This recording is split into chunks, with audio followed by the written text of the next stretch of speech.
ये कहानी बहुत ही पुरानी है। एक जंगल में एक नाग नागिन का जोड़ा रहता था।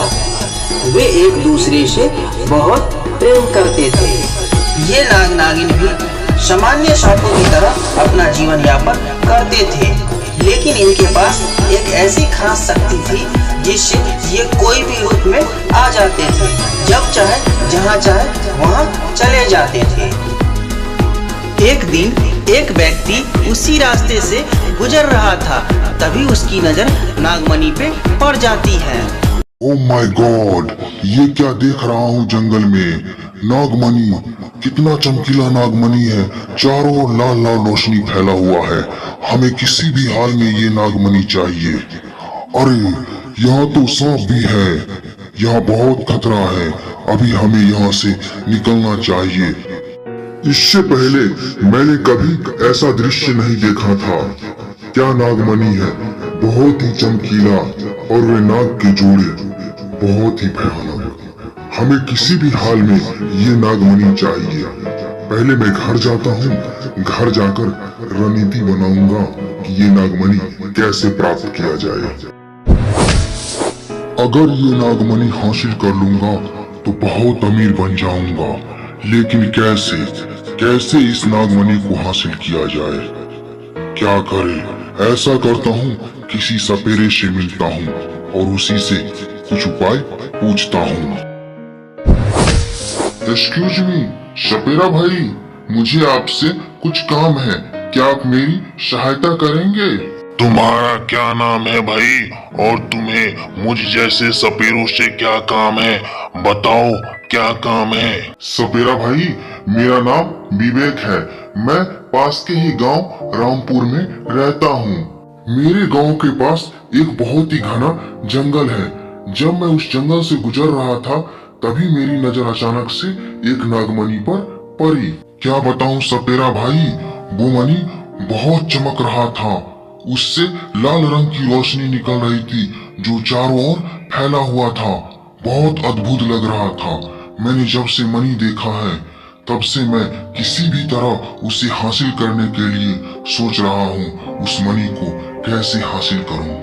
देखो विवेक भाई, मैं तुम्हारी सारी बातें समझ गया हूँ, लेकिन इस काम में बहुत खतरा है। जान भी जा सकती है। तुम्हें नाग नागिन को परेशान नहीं करना चाहिए। तुम इन्हें छोड़ दो, इन्हें अपना जीवन जीने दो। इनका जीवन मणि में ही है।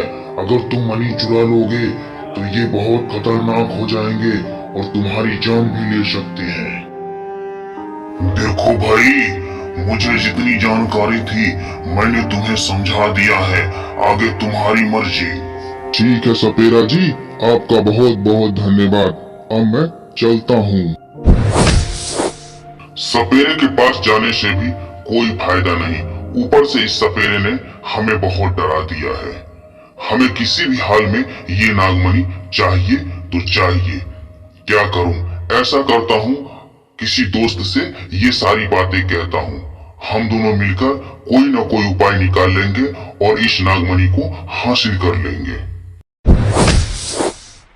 रमेश भाई, तुम कैसे हो? मुझे तुमसे एक बहुत जरूरी बात कहनी है। विवेक, मैं ठीक हूँ।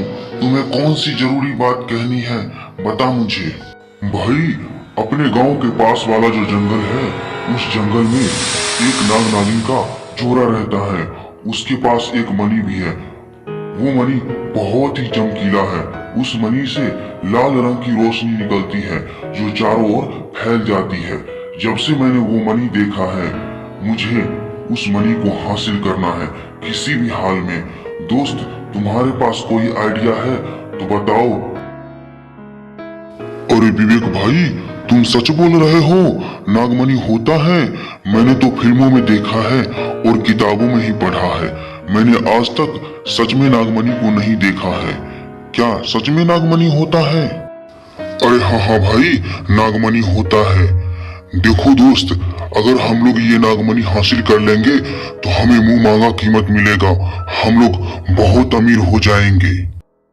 रमेश भाई, सुबह होते ही हम लोग जंगल में निकल जाएंगे। जहाँ नाग और नागिन रहते हैं। हम लोग वहाँ जाकर नागमणि हासिल कर लेंगे। सुबह होते ही दोनों दोस्त हाथ में बंदूक लिए जंगल के उसी ओर चल दिए जहां नाग नागिन रहते थे। उन्हें चलते चलते शाम हो गई, तब जाकर वे वहां उस जंगल के नजदीक पहुंचे जहां नाग नागिन रहते थे। सुनो रमेश भाई, हम लोग उस जंगल के करीब पहुंच गए हैं जहाँ पे नाग नागिन रहते हैं। अब हम लोगों को सतर्क रहना होगा, आगे बहुत खतरा है। हाँ विवेक भाई, तुम सही कह रहे हो। पता नहीं इस जंगल में कौन सा जानवर किधर से अटैक कर दे, और ये नाग नागिन भी बहुत खतरनाक है। तुम जैसा बोल रहे हो, हमें तो बहुत डर लग रहा है। अरे भाई देखो देखो, वो रहा नागमणि, और वहाँ पे दोनों सांप भी हैं। भाई सावधान रहना। अब हम लोग बंदूक से उस पे वार करेंगे। दोनों बंदूक से गोली चला देता है और नाग नागिन को घायल कर देता है। इसके बाद वे दोनों मणि उठाकर जंगल से बाहर निकल जाते हैं। देवी, तुम उन लोगों को मत छोड़ना।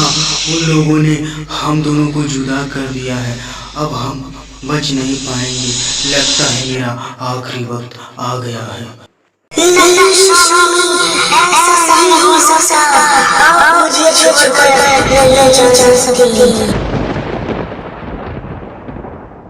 मणि को लेकर दोनों शहर जाते हैं और शहर में अच्छी दाम में मणि को बेच आते हैं।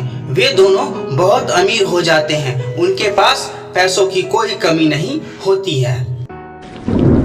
इच्छाधारी नागिन के पास एक ऐसी शक्ति थी जिससे वह पता कर ली कि किसने नाग को मारा है और किसने नागमणि चुराया है।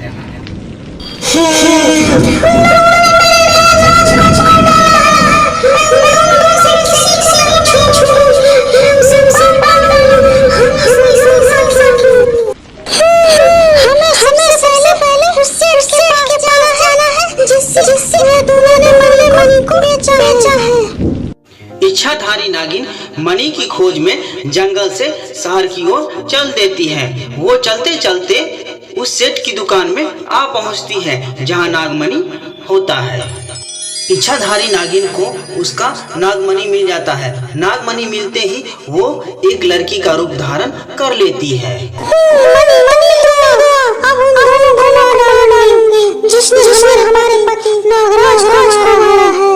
इच्छाधारी नागिन एक लड़की का रूप धारण कर लेती है।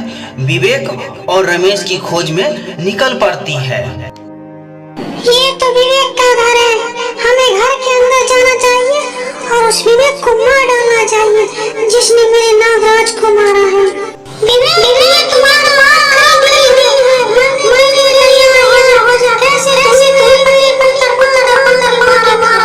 इच्छाधारी नागिन सांप का रूप धर लेती है और विवेक को डस लेती है। विवेक उसी वक्त मर जाता है।